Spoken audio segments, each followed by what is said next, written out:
Antiguamente los sacerdotes, cuando eran calificados para trabajar en el sacerdocio en el Antiguo Testamento, los jueces lo vestían de vestidura blanca y lo ponían a mano derecha como una señal de aprobación. Pero al examinar si el sacerdote tenía algún defecto en su vida, entonces los jueces lo vestían de vestidura negra y lo ponían a la mano derecha o lo mandaban para su casa. ¿Por qué? Porque no era aprobado. En el sacerdocio del Señor del Antiguo Testamento, los sacerdotes se vestían de vestidura blanca.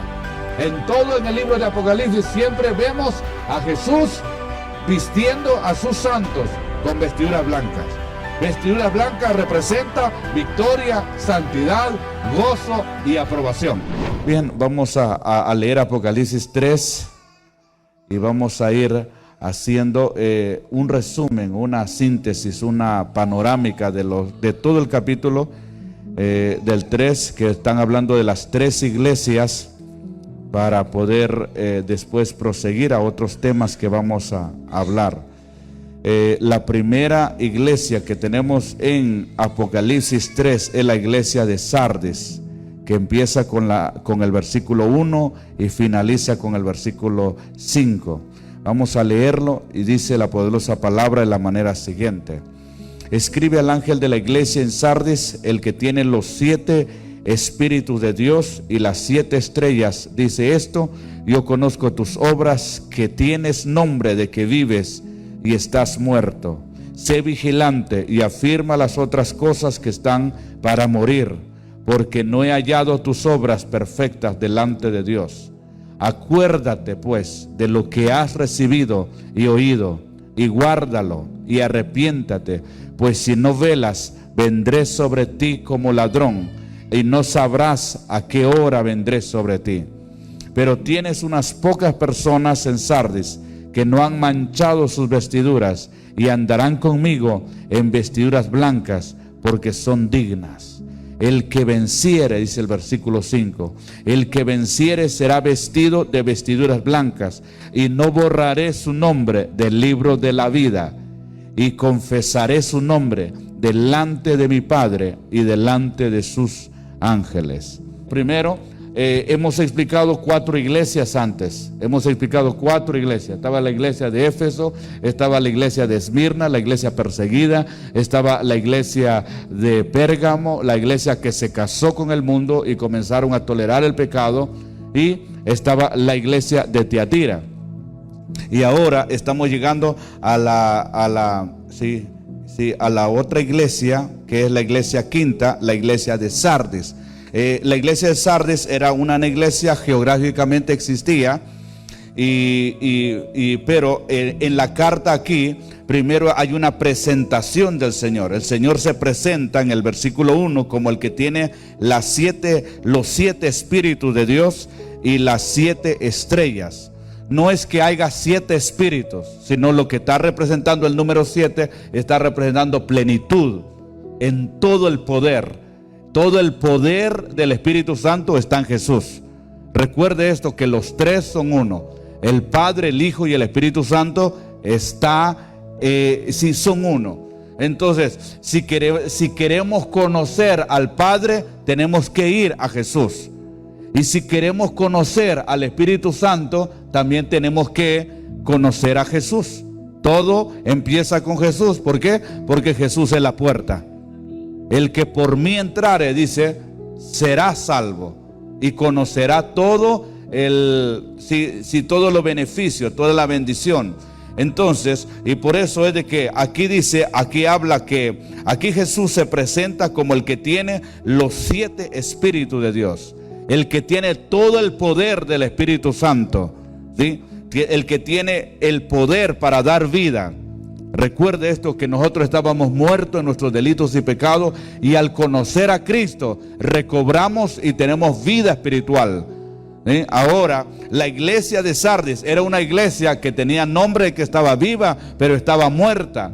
Y por eso el Señor Jesús se presenta como el que tiene todo el poder del Espíritu Santo, ¿sí? El que tiene los 7 espíritus de Dios, toda la plenitud, todo el poder para dar vida a los que estaban muertos.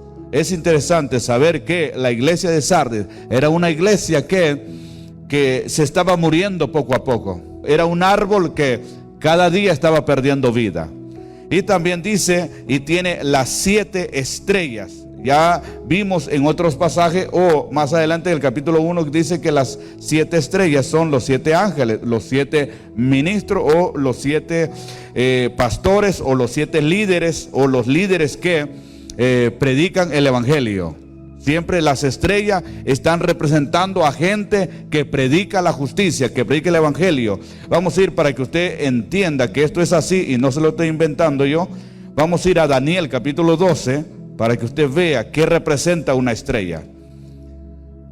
Daniel capítulo 12, y usted va a ver qué es lo que representa una estrella. Siempre, cada vez que queremos buscar el significado de una palabra bíblica, tenemos que ir a la misma Biblia en otros pasajes para que nos explique qué representa algo. El capítulo 12 de Daniel, capítulo 12, versículo 3, dice: los entendidos resplandecerán como el resplandor del firmamento, y los que enseñan la justicia a la multitud como las estrellas a perpetua eternidad. Mire bien, que los entendidos resplandecerán, los sabios resplandecerán como el resplandor del firmamento. Y dice que, y los que enseñan, los que predican la justicia a la multitud de personas, dice que van a resplandecer como las estrellas a perpetua eternidad. Ahí está hablando de que los que predican, los que enseñan, los que predican la justicia, dice que son comparados como estrellas que resplandecen a perpetua eternidad. Entonces, y por eso en Apocalipsis 3:1, ahí aparece el Señor Jesucristo como el que sostiene, como el que tiene las 7 estrellas, ¿sí? El que sostiene las 7 estrellas está hablando. Y después, ahí mismo en el verso de Apocalipsis 3:1, dice que hay algo que el Señor comienza a decirle a la iglesia. Algo le va a decir, que Él es el que conoce la iglesia. Dice: yo conozco tus obras, que tienes nombre de que vives y estás muerto.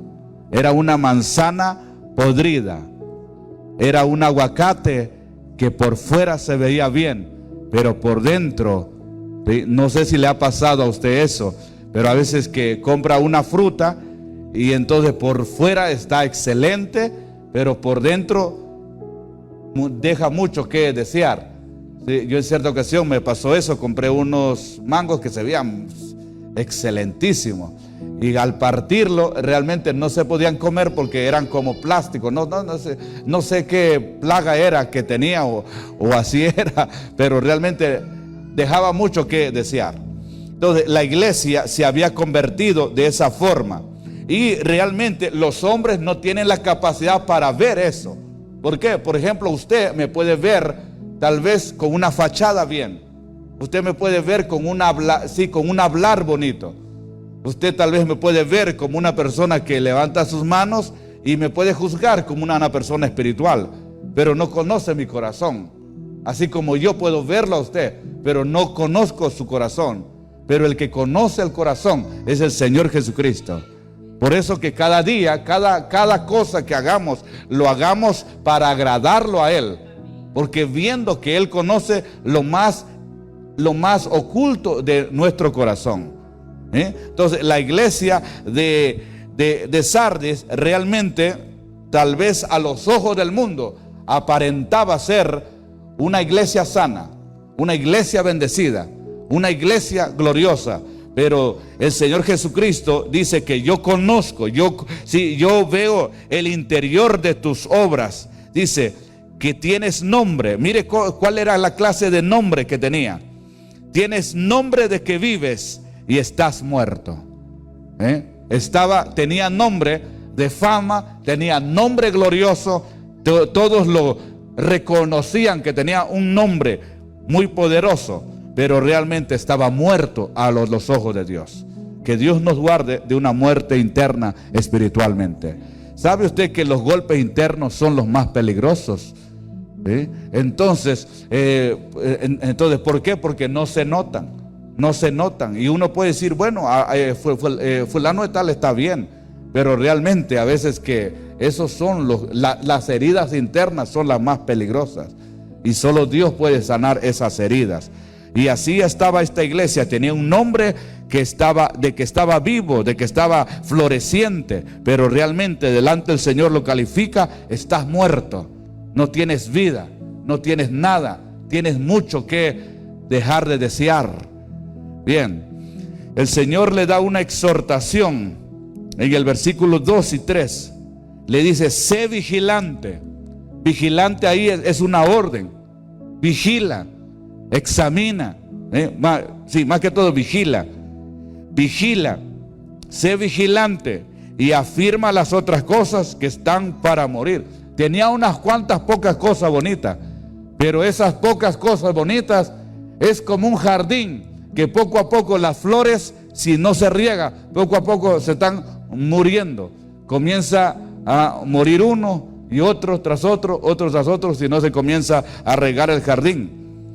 Y aquí el Señor le dice: sé vigilante y afirma las otras cosas que están para morir. Estaban agonizantes, habían cosas que estaban agonizantes en la iglesia. Y por eso dice: vigila esas cosas, cuida esas cosas, examina esas cosas y nútrelo para que no mueran. Dice: porque no he hallado tus obras perfectas delante de Dios. Las obras tienen que ser correctas, perfectas, maduras. ¿Sí? No se deje engañar eso de la gente que dice: ay, perfecto solo Dios, yo tengo debilidades y todo eso, y lo toman como una excusa para pecar. ¿Sí? Obviamente, nadie es impecable, nadie es impecable, pero recuerda que tenemos la gracia del Señor, tenemos la ayuda del Señor, la victoria viene del Señor, que el Señor es el que multiplica las fuerzas al que no tiene ni unas. Entonces no podemos excusarnos de que no podemos, sino que diga al débil: fuerte soy. ¿Y qué dice Pablo? Todo lo puedo en Cristo que me fortalece. O sea, tenemos que reforzar nuestra fuerza, nuestra victoria, nuestra mirada al que todo lo puede y al que todo lo sabe. Porque hay personas que con la intención de no luchar y de esforzarse, entonces dicen: no, pues yo no puedo, no sé, todo el mundo falla. Hoy se mira eso. Como los demás fallan, yo también tengo esa licencia para pecar, yo tengo ese permiso para fallar. Como el otro no lo hace, sí, yo también no, sí.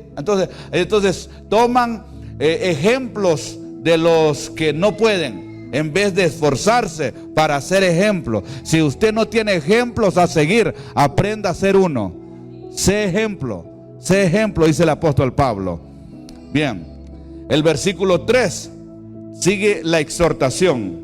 Aquí hay un peligro para el que no vela. Dice: acuérdate. Todos tenemos que acordarnos de ciertas cosas. ¿Cuántos están aquí? ¿Cuántos aquí se les ha olvidado en cierta ocasión algo importante? ¿Por qué? Porque no se acordó.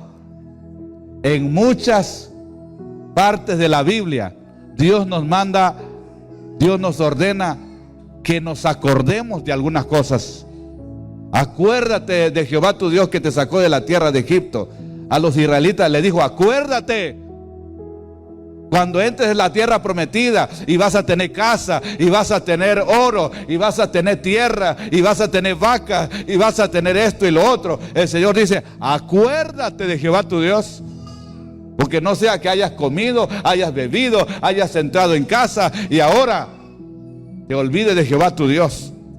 Hay muchas cosas que tenemos que acordarnos, ¿sí? Entonces no se olvide de ciertas cosas. ¿Cuántos pactos no se han hecho delante de Dios? ¿Cuánta gente no ha prometido cosas delante de Dios? ¿Cuántas veces la gente no ha prometido ser santo al Señor? ¿Cuántas veces la gente no ha hecho un voto de fidelidad y se ha olvidado de eso? ¿Cuántas veces la gente no ha orado: Señor, aunque todos me dejen, yo te seguiré?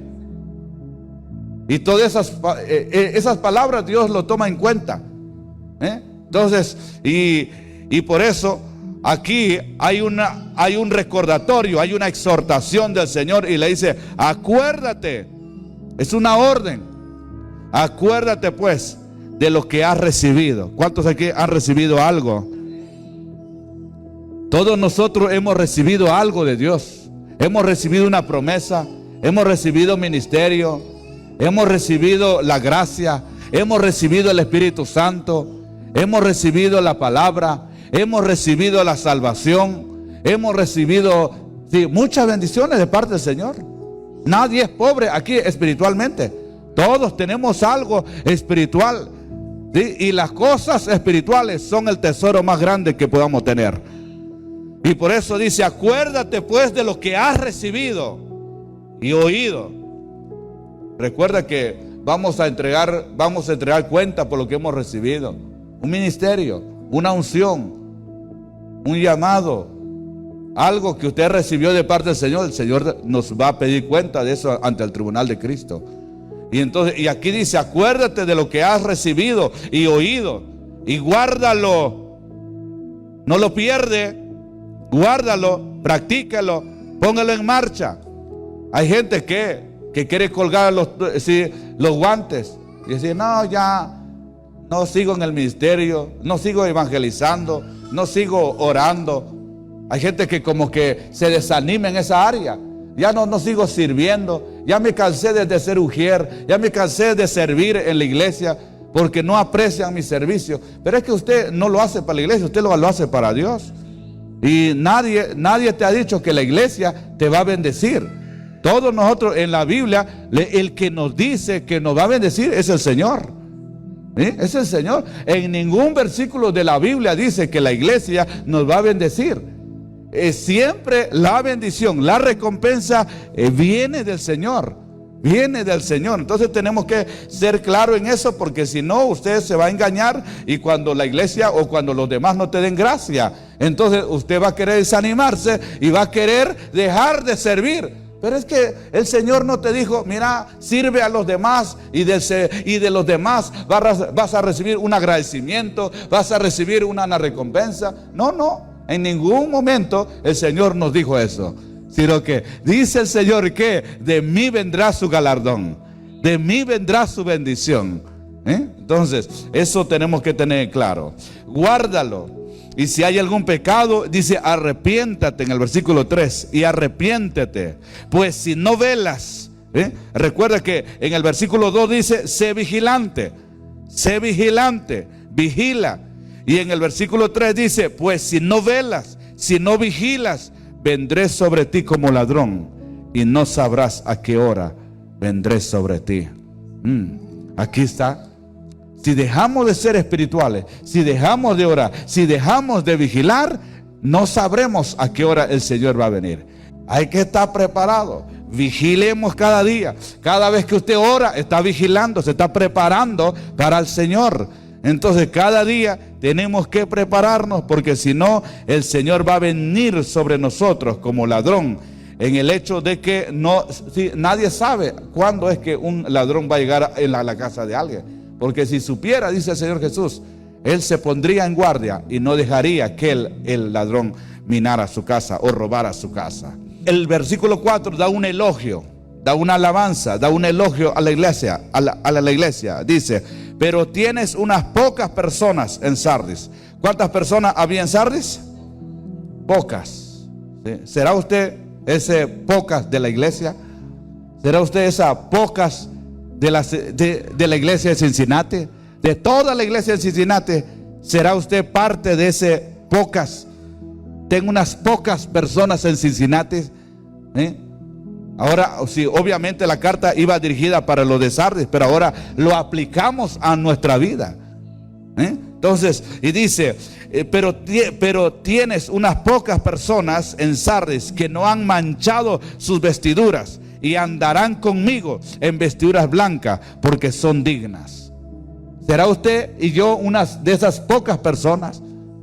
¿Será usted una de esas pocas personas en Cincinnati que no han manchado sus vestiduras? ¿Qué es lo que mancha nuestra vestidura? Es el pecado. ¿Qué es lo que mancha nuestra vestidura? ¿Qué es una vestidura? Una vestidura es nuestra condición espiritual, es nuestra vida espiritual, es nuestro corazón. Cuando la amargura, la falta del perdón, el pecado, cualquier cosa puede manchar nuestra vida espiritual. Recuerda que en el versículo 4 dice que son pocas las personas que no habían manchado sus vestiduras. Las personas que no habían manchado sus vestiduras, hay una promesa. El Señor dice: andarán conmigo. ¿Con quién van a andar? Con Jesús. Van a andar conmigo. ¿Cuál es la condición? Sí, o sea, eso es la recompensa. Andar con Jesús. Pero ¿cuál es la condición? ¿Qué no habían hecho las pocas personas? ¿Okay? El requisito es: no manchen sus vestiduras y caminarán conmigo. Andarán conmigo. ¿En qué clase de vestidura vamos a caminar con Cristo? Con vestiduras blancas. ¿Por qué? Porque solo Él nos da el ingrediente para limpiar nuestras vestiduras en esta vida. ¿Cuál es el ingrediente que puede limpiar nuestro pecado, limpiar nuestra vida acá? Es la sangre de Cristo. Es el poder del Espíritu Santo que nos ayuda a limpiar nuestra vida, nuestra condición espiritual. Dice: y andarán conmigo en vestiduras blancas, porque son dignas. O sea, vestidura blanca representa victoria, gozo, santidad, ¿sí? Aprobación de parte del Señor. Vestiduras blancas son esas. Antiguamente los sacerdotes, cuando eran calificados para trabajar en el sacerdocio en el Antiguo Testamento, lo vestían de vestiduras blancas. Los jueces lo vestían de vestidura blanca y lo ponían a mano derecha como una señal de aprobación. Pero al examinar si el sacerdote tenía algún defecto en su vida, entonces los jueces lo vestían de vestidura negra y lo ponían a la mano derecha o lo mandaban para su casa. ¿Por qué? Porque no era aprobado. En el sacerdocio del Señor del Antiguo Testamento, los sacerdotes se vestían de vestidura blanca. En el libro de Apocalipsis siempre vemos a Jesús vistiendo a sus santos con vestiduras blancas. Vestidura blanca representa victoria, santidad, gozo y aprobación. Sigue diciendo: hay una recompensa. Después de los elogios hay una recompensa. El versículo 5 está hablando de la promesa y dice: el que venciere será vestido de vestidura blanca. Qué poderoso. El que venciere. La Biblia dice que en Cristo somos más que vencedores. Entonces podemos vencer con Cristo. Podemos vencer si Cristo está en nuestra vida. Al que venciere será vestido de vestidura blanca. Ahí está la recompensa para el vencedor. La aprobación. Lo van a vestir a usted con vestidura blanca y va a caminar con Cristo. Dice: y no borraré su nombre del libro de la vida. Puede haber un peligro. ¿Qué es lo que puede llevar a que una persona lo descalifican o lo borran del libro de la vida? Es simplemente el pecado. Si la iglesia de Sardis no se arrepiente de su negligencia, de su mortandad espiritual, entonces puede ser que sea borrado su nombre del libro de la vida. ¿Qué significa ser borrado del libro de la vida? Los ciudadanos romanos los borraban del libro, del registro de la ciudadanía, porque sea que la persona se convirtió en un criminal, o era una persona que se había opuesto a la política o al emperador, o simplemente que la persona se había mudado de país y lo borraban su nombre. Entonces, y por eso aquí a la iglesia se le está diciendo: no sea que si mueres, por ejemplo, yo creo que no lo borran cuando una persona muere, ¿verdad? Creo que no lo borran su nombre del registro, pero le ponen una nota ahí, que esa persona ya falleció. ¿Sí? Entonces, pero si la persona aquí, por ejemplo, si la iglesia moría, como está a punto de morir sus obras, Entonces es posible que su nombre iba a ser borrado del libro de la vida. ¿Por qué? Porque Jesús dice que Dios no es Dios de muertos, sino que es Dios de vivos. Entonces es posible que iba a borrar su nombre del libro de la vida. Y entonces, y por eso dice, pero yo no borraré, al que venciere sea vestido de vestidura blanca, y no borraré su nombre del libro de la vida, y confesaré su nombre delante de mi Padre y delante de sus ángeles. Entonces, recuerda que nuestros nombres están escritos en el libro de la vida y que nosotros somos ciudadanos de los cielos. Vaya conmigo a Lucas capítulo 10, primeramente. Lucas capítulo 10, versículo 20. Sobre toda cosa, yo he dicho que sobre toda cosa procure que nuestros nombres estén escritos en el libro de la vida. Procure que seamos salvos. Eso de ministerio, de tener un título o cualquier cosa, todo eso es secundario. Eso es el fruto, eso es algo. Sí, es importante, sí es importante. Pero la salvación es lo fundamental. Porque incluso la gente puede trabajar para el Señor sin ser salvos. Pueden haber pastores sin ser salvos, predicadores sin ser salvos, profetas sin ser salvos, sin ser salvos. Incluso hay gente que puede echar fuera demonios sin ser salvos. Por eso en Mateo 7:21 dice que muchos vendrán en aquel día diciendo: Señor, Señor, en tu nombre echamos fuera demonios, pero sus nombres no estaban escritos en el libro de la vida. Es tremendo. Tenían el poder de Dios, pero nunca fueron salvos. Entonces Lucas 10:20 dice: pero no os regocijéis de que los espíritus se os sujetan, sino regocijaos de que vuestros nombres estén escritos. ¿En dónde? En los cielos. Entonces el Señor Jesucristo le dice: no se gocen de que los demonios se vayan, de que usted tenga un gran poder y sopla y los demonios se vayan, porque eso puede crear orgullo en nosotros y decir: wow, qué tremendo soy yo. Y nos olvidamos que nosotros no podemos hacer nada, que el que hace todas las cosas es Dios en nosotros. ¿Sí? Entonces, y el Señor dice: no se gocen tanto de eso, sino que regocíjense, gózanse de que vuestros nombres, o sea, asegúrense de que sus nombres estén escritos en los cielos. Filipenses 3:20 y 21. Esos son textos maravillosos, ¿sí? Pero ahora mismo solo vamos a leer 3:20. Dice: mas nuestra ciudadanía está en los cielos, de donde también esperamos al Salvador, al Señor Jesucristo. ¿Dónde tenemos nuestra ciudadanía? En los cielos tenemos nuestra ciudadanía. Dice que de donde también esperamos al Señor. Recuerda que el Señor Jesucristo viene de los cielos a la tierra. Sí, qué poderoso. Es maravilloso. Ahora bien, vamos a ir otra vez a Apocalipsis 3:5. Eso es, wow, qué tremendo. Cuando nosotros meditamos en eso, leemos la escritura, nos da una seguridad tremenda de nuestra salvación. Dice: no borraré su nombre del libro de la vida y confesaré su nombre delante de mi Padre y delante de sus ángeles. Recuerde usted que el Señor Jesucristo había dicho que el que me niega delante de los hombres, yo también lo negaré delante de mi Padre y delante de sus ángeles. Lo dijo en varias ocasiones ese texto para saber que esto era realmente muy serio delante de Dios. No se avergüence de ser hijo de Dios. No se avergüenza de ser hijo de Dios. O debería el pecador avergonzarse de su pecado y no nosotros de ser un ciudadano del cielo. Todas las cosas van a ser destruidas en esta tierra. La tierra va a ser destruida, los edificios, los grandes edificios que usted lo ve hermoso, maravilloso, todo eso va a ser destruido.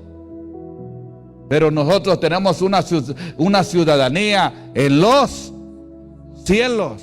¿Qué va a pasar con la tierra? Va a arder en fuego. No sé si usted ha leído Habacuc. Vaya conmigo a Habacuc. No le quiero meter miedo, pero esto es la realidad, hermanos. Habacuc 2:14. Dice: ¿no es esto de Jehová de los ejércitos? Los pueblos trabajarán para el fuego y las naciones se fatigarán en vano. Cada día que se están levantando lujosos edificios. ¿Y qué significa eso? Nada más y nada menos que el mismo orgullo que había en la Torre de Babel. Somos los más grandes, somos los más billonarios, somos los más fuertes. Tenemos más finanzas que todo. Eso, cada vez que se levantan más edificios, lo que el país está diciendo es: somos una potencia mejor que todos los otros pelagatos que no tienen nada. Eso es lo que están dando a entender. Pero para que sepan que el Señor controla toda la historia, hay una profecía que se va a cumplir. Y mire lo que dice. Ese texto es profético. Ahora vamos a ir a Pedro otra vez. Pedro, segunda de Pedro, capítulo 3.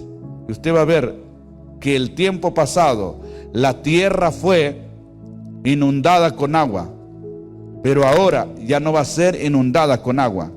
Segunda de Pedro, capítulo 3, versículo 3 al 5, dice así. Mientras me alcanza, o los que ya están ahí también pueden verlo. Y los que estén allí escuchando y viendo el mensaje, usted debería estar bien activo, porque de otra forma se puede quedar en una de esas torres. Miren lo que dice 2 de Pedro 3:3. Sabiendo primero esto, que en los postreros días vendrán burladores andando según sus propias concupiscencias y diciendo: ¿dónde está la promesa de su advenimiento? Porque desde el día en que los padres durmieron, todas las cosas permanecen así como desde el principio de la creación. Versículo 5. Estos ignoran voluntariamente que en el tiempo antiguo fueron hechos por la palabra de Dios los cielos y también la tierra, que provienen del agua y del agua subsiste. Verso 6. Por lo cual el mundo de entonces pereció anegado en agua. Toda la gente del diluvio pereció, destruido en aguas del diluvio. Pero el versículo siguiente dice, versículo 7, pero los cielos y la tierra que existen ahora en este tiempo, los cielos y la tierra que existen ahora están reservados por la misma palabra, guardados para el fuego en el día del juicio y de la perdición de los hombres impíos. ¿Qué dijo Habacuc 2:13? Que los hombres trabajan para el fuego. En vano trabajan los pueblos. Para el fuego el fuego lo va a consumir. Y aquí dice que los cielos y la tierra que existen ahora están reservados. No solamente los cielos, sino que también la tierra que existen ahora. La gente está poniendo cosas en el espacio. Todas esas cosas en el espacio va a perecer. No hay planeta que no alcance por la palabra y la autoridad del Señor y el poder del Señor.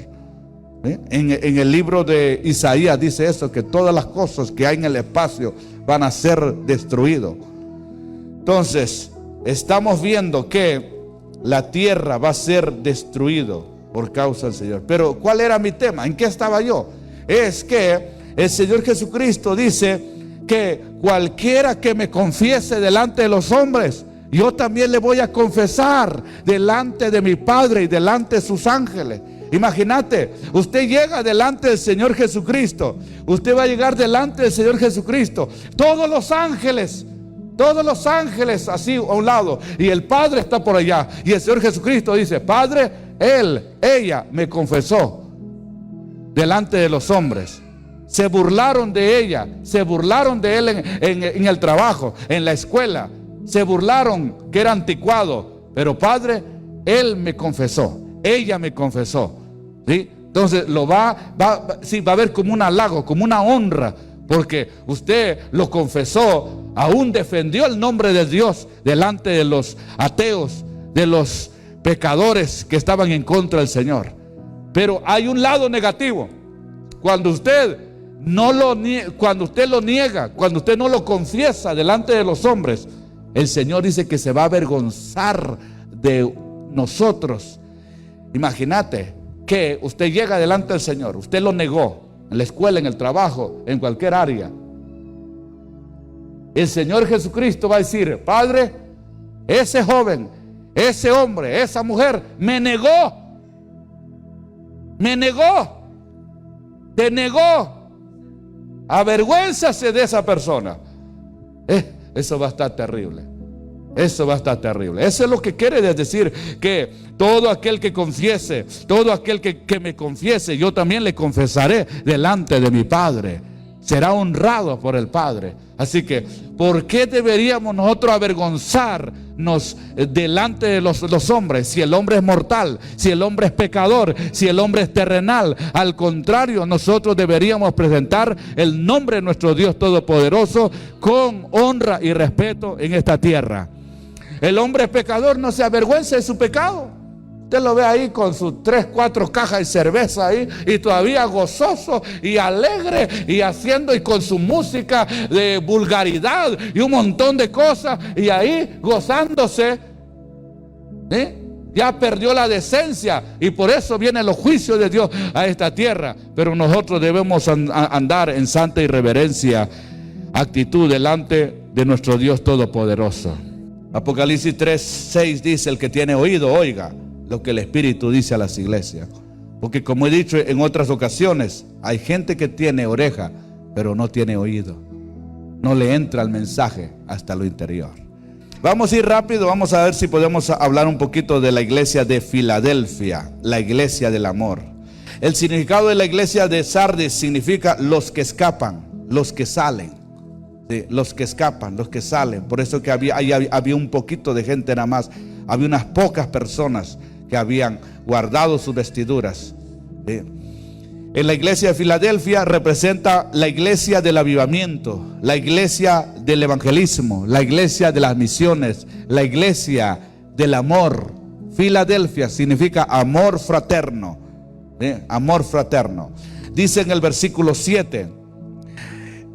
En el versículo 7 se presenta el Señor Jesucristo y dice: escribe al ángel de la iglesia en Filadelfia, esto dice el santo, el verdadero, el que tiene la llave de David, el que abre y ninguno cierra, y cierra y ninguno abre. Ahí se presenta el Señor como el santo. Santo significa separado de toda maldad. El verdadero significa el genuino, el que no miente.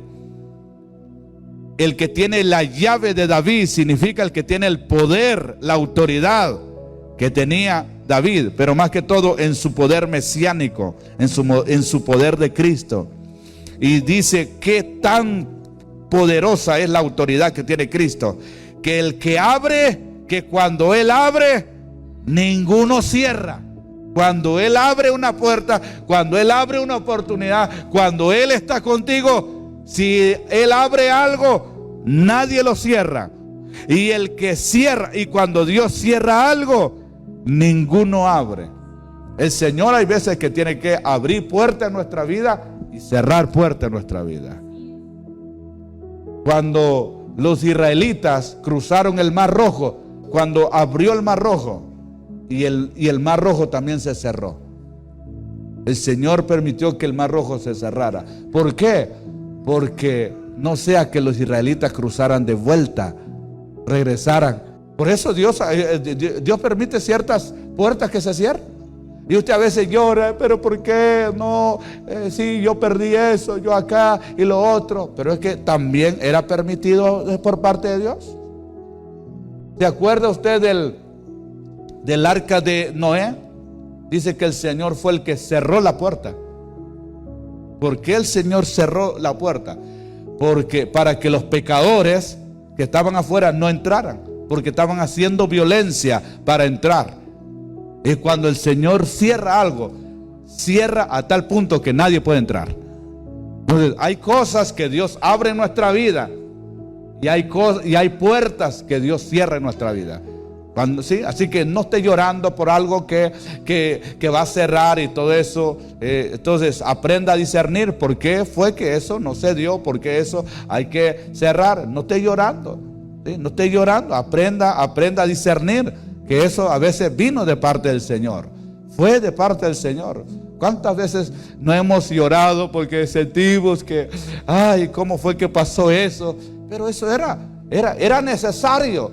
Hay cosas que son necesarias que pasen en nuestra vida. Entendamos eso, amados. Bien, y también, esto dice que cuando Dios abre algo, nadie lo puede cerrar. Estas son oportunidades para el evangelismo, oportunidades que Dios puede abrir a cierta iglesia, a ciertas personas que le agraden y guarden su nombre. El versículo 8, aquí hay un elogio en el versículo 8. Dice: yo conozco tus obras. He aquí he puesto delante de ti una puerta abierta, la cual nadie puede cerrar, porque aunque tienes poca fuerza, has guardado mi palabra y no has negado mi nombre. Todo lo contrario a la iglesia moribunda, la iglesia de Sardis. La iglesia de Sardis parece que lo estaban negando al Señor Jesucristo delante de la gente. Y la iglesia de Filadelfia dice que había guardado la palabra y no había negado el nombre del Señor. Y lo más tremendo es que él lo elogia. La iglesia que no recibió ni un reproche, ni un regaño, ni una exhortación, fue la iglesia de Filadelfia. La iglesia de Filadelfia es la iglesia que realmente estaba caminando, ¿sí? Recto delante del Señor. No hubo ningún regaño, no dicen, oye, tú estás acá, estás haciendo eso incorrecto. Sí, no había falsa doctrina. Sí, la gente estaba en obediencia en la iglesia de Filadelfia. ¿Sí? Pero las otras iglesias, la mayoría, tenían exhortaciones, reproches, excepto la iglesia de Esmirna. La iglesia de Esmirna también estaba caminando rectamente delante del Señor. ¿Sí? ¿Por qué? Porque era la iglesia perseguida. Por eso estaba siendo la iglesia perseguida. Usted quiere ser amigo del mundo, puede ser amigo del mundo, complacer a la gente, echarse una copita de vez en cuando, encariñarse con todos y complacer a todos, ¿sí? Para llevarnos las paces. Pero si usted quiere guardarse para el Señor, decir no a ciertas cosas. No, yo no comparto esto. No, yo no estoy de acuerdo. Hay muchas cosas que nosotros no vamos a estar de acuerdo con las cosas del mundo, con las opiniones del mundo. Ahí es cuando usted entra en guerra. Cuando uno dice, tú piensas así, pero yo no. Yo pienso como Dios piensa. Y Dios aborrece ciertas cosas y yo los aborrezco también. Y cuando usted comienza a aborrecer las cosas que las demás personas sí aman, entonces sí se hace enemigos de la otra persona. Porque dicen, usted es muy radical, usted como que es intolerante, usted no tolera ciertas cosas, ¿sí? No soy tolerante, ¿sí? No soy tolerante, soy como mi Señor. Entonces, eso es ser amigo. Por eso que mucha gente a veces bajan la guardia, quieren amistarse con todo el mundo, pero hay que tener cuidado, porque amplio y espacioso es el camino que lleva a la perdición, y muchos entran por ella. Iglesias enteras, ¿sí? Están en el camino de la perdición. Este es el tiempo de la apostasía horrible y fatal en estos últimos tiempos. Hay muchas cosas que la iglesia de los últimos tiempos en el que vivimos le está abriendo la puerta a cualquier negligencia, cualquier basura. No son maduros, son como los babies espirituales. Son babies espirituales, son como los nenes que se meten cualquier cosa a la boca. Hasta sabiduría india, sabiduría china, sabiduría de todo, comiencen a creer. No tienen conocimiento bíblico, se aferran más a lo que el mundo quiere pensar. Recuerde esto, que el mundo no va a modificar su estilo de vida. Usted está aquí para ser luz del mundo, sal de la tierra, pero no está para que el mundo lo controle a usted y a mí.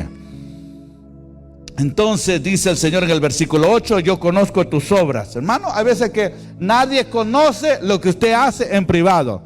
Nadie conoce, ¿sí? Cuándo es que usted regaló una comida a alguien ¿Cuándo fue que usted envió una ayuda a una iglesia, a un familiar que realmente lo necesitaba? Nadie conoce eso. Nadie conoce la ropita que usted haya regalado, todas esas ayudas que usted ha dado. Nadie lo conoce, pero el Señor lo conoce. El Señor lo conoce. Y acá dice: yo conozco tus obras, yo conozco tu trabajo. Y a base de eso dice: yo he puesto delante de ti una puerta. O sea, cuando trabajamos, Dios es el que se presenta para abrir oportunidades. Antes de tocar puertas, usted primero tiene que tocar el corazón de Dios, caminar con el Señor, y el Señor es el que va a abrir puertas de oportunidades. He aquí he puesto delante de ti una puerta abierta, la cual nadie puede cerrar. La palabra nadie significa nadie. Ni el hombre, ni el diablo, ni nadie, ni usted mismo puede cerrar lo que el Señor ha abierto, la cual nadie puede cerrar. Porque aunque tienes poca fuerza, ¿cuánta fuerza tenía esta iglesia? Poca. No se trata de tener mucho. No espere tener mucho. Camine con lo poco. No espere hasta que el día sea perfecto. No espere hasta que usted tenga la fuerza perfecta. Camine con lo poco que tiene. Hay personas que dicen: no, pastor, yo como que no puedo predicar a la gente. Yo voy a aprender primero. Voy a ir a 8 años de enseñanza bíblica. Ya cuando llega a los 8 años ya se murió el cliente que quería predicarle. No, con lo poquito que tenemos. No, pastor, yo todavía no tengo mucha unción. Yo quiero una unción que hago la mano así y la gente cae. ¿Cuándo va a obtener eso? No, con lo poco que tenemos puesto en la mano de Dios, se hace mucho. Entonces, aquí dice, sí, porque hay gente que está, hoy todo tiene que ser grande, hoy todo tiene que ser mega. ¿Sí? Mega templo, mega gente, mega público, mega grande. Hoy todo es mega, hoy todo es grande. Si no es grande, la gente no lo quiere. Pero no. Así no trabaja el Señor. Así no trabaja el Señor. ¿Cuántos discípulos tenía el Señor Jesucristo? 12 era la iglesia del Señor Jesucristo. 12 era la iglesia del Señor Jesucristo. Entonces, obviamente, había más seguidores, todo eso, pero él caminó con lo poco que tenía. Por eso aquí dice: porque aunque tienes poca fuerza, ¿sí? Poca fuerza, usa esa poca fuerza. Pero con esa poca fuerza dice que había guardado la palabra. ¿Qué significa guardado? Obediencia. ¿Qué significa guardar? Retener la palabra, practicar la palabra. Y no has negado mi nombre. Eso es lo más importante. Obediencia, práctica y con la poca fuerza que tenía. Hay gente que tiene muchas oportunidades. ¿No se ha dado cuenta que hay gente que tiene muchas oportunidades, muchas posibilidades? ¿Qué posibilidades? Económicas. Y usted dice: ay, que si yo tuviera lo que tiene fulano, yo hiciera cosas grandes. Pero fulano, que tiene tantas cosas, no hace nada. Entonces, no se trata de tener tanto, sino es de aprovechar, de hacer lo que se puede con lo poco que se tiene. Aleluya. Entonces, así era esta iglesia. Verso 9. He aquí yo entrego de la sinagoga de Satanás a los que se dicen ser judíos y no lo son, sino que mienten. Y aquí yo haré que vengan y se postren a tus pies y reconozcan que yo te he amado. Yo te he amado. ¿Qué es esto, Señor? Aquí hay una promesa de protección. Desde el versículo 8, 9, aquí hay una exhortación, hay una protección que el Señor promete. Y dice: he aquí que yo voy a pelear por ti. Yo entrego de la sinagoga de Satanás a los que se dicen ser judíos y no lo son. Había un grupito de judíos en esa ciudad que estaban queriendo hacer la guerra a la iglesia del amor, a la iglesia de Filadelfia. Y se creían que eran verdaderos pueblo de Dios, verdaderos adoradores de Dios, verdaderos israelitas, verdaderos. Y el Señor dice, son una sinagoga de Satanás. Y yo haré que vengan y te reconozcan que yo te he amado, que yo estoy contigo. Y no solo eso, dice que yo haré que vengan y se postren a tus pies. Qué tremendo. Dice, y reconozcan que yo te he amado. Esta iglesia no estaba, parece que no estaba como que tan interesado para que sus enemigos cayeran a sus pies. Pero el Señor mismo dice, yo lo voy a hacer por ti. Yo voy a pelear por ti. ¿Sí? Así que usted, mis amados hermanos, no pelee cualquier persona. Sí, tal vez usted tiene una persona que se oponga. No se concentre en eso. Usted siga caminando con el Señor, amando al Señor, glorificando al Señor, y el Señor peleará lo que es justo por usted. Sí, porque perdemos el tiempo cuando estamos discutiendo. Y hoy tanta gente a veces comienza a lanzar cosas en Facebook. Son cobardías. Y si alguien tiene un problema con alguien, que vaya y dialoguen y hablen. Porque nos vamos a quedar en la segunda venida de Cristo o en el arrebatamiento. ¿Sí? Entonces no perdamos el tiempo, amados. No perdamos el tiempo. El Señor que trabaje y que haga su obra. El versículo 10 sigue siendo la promesa. Por cuanto has guardado la palabra de mi paciencia, yo también te guardaré la hora y la prueba que ha de venir sobre el mundo entero, para probar a los que moran sobre la tierra. ¿Qué está hablando ahí? A esta iglesia es que se le da la promesa del arrebatamiento, la promesa de que será guardado la iglesia de la tribulación venidera. Verso 11, y dice, he aquí que yo vengo muy lejos, yo vengo pronto. Retén lo que tienes para que ninguno tome tu corona. Al que venciere, yo le haré columna en el templo de mi Dios, y nunca más saldrá de allí. Y escribiré sobre él el nombre de mi Dios y el nombre de la ciudad de mi Dios, la nueva Jerusalén, la cual desciende del cielo de mi Dios, y mi nombre nuevo. El que tenga oído, oiga lo que el Espíritu dice a las iglesias. Esta promesa iba dirigida para esta iglesia, pero de último dice que esto también es para todas las iglesias. ¿Qué significa? Ser columna es tener una parte importante en esa iglesia. O también dice que será una columna, le haré columna en el templo de mi Dios. Es como que Dios te va a honrar cuando ciertas personas son importantes y construyen templos y todo eso, le ponen una placa de reconocimiento a esa persona. Entonces, y el Señor dice, te voy a hacer parte importante en mi nueva Jerusalén. Posiblemente en esta tierra usted no tiene un nombre de famoso, nadie te reconoce, no eres grande ante los ojos del mundo. Pero si honramos y obedecemos a Dios, somos grandes delante del Dios Todopoderoso. Y eso es lo más importante, mis amados.